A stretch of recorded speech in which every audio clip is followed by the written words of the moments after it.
This is a video from eSkills Zone.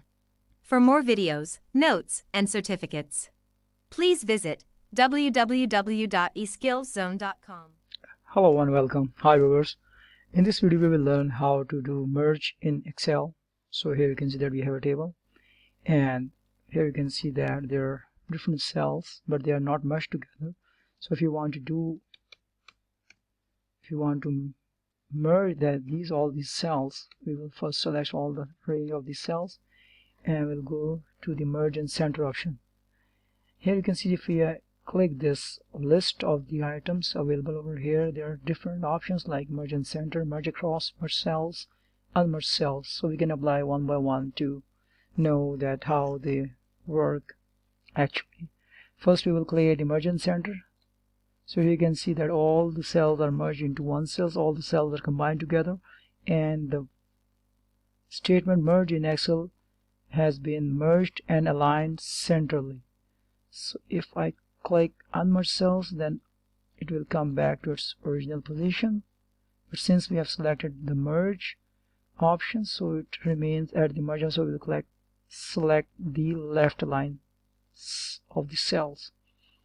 If I click at the merge across, then again it has merged all the cells, but the phrase is again merge in Excel statement is again at the left line position. But when we click at the merge and center, then it again come back to its original position. So this is how the merge in Excel is done.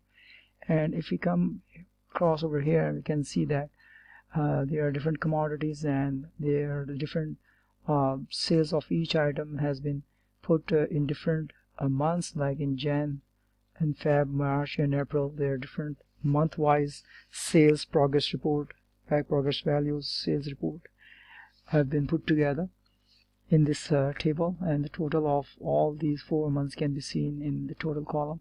So if we select all the 4 cells and click at the merge and center, then we can see that a message box appears on the screen and it says that the selection contains multiple data values. Merging into one cell will keep the upper left most data only. It means that if I click at the button OK, then the only left most data, which means that the value of Jan 456 will be displayed on the screen, and all these 4 cells will be merged together into one cell. So here we see how it is done.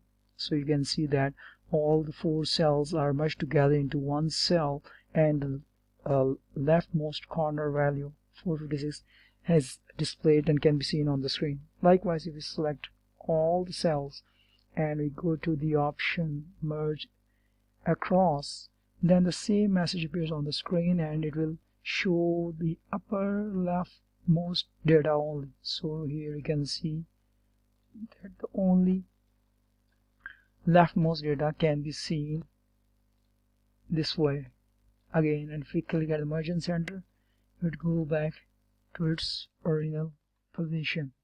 So this is how the merge in Excel is done. It's very simple.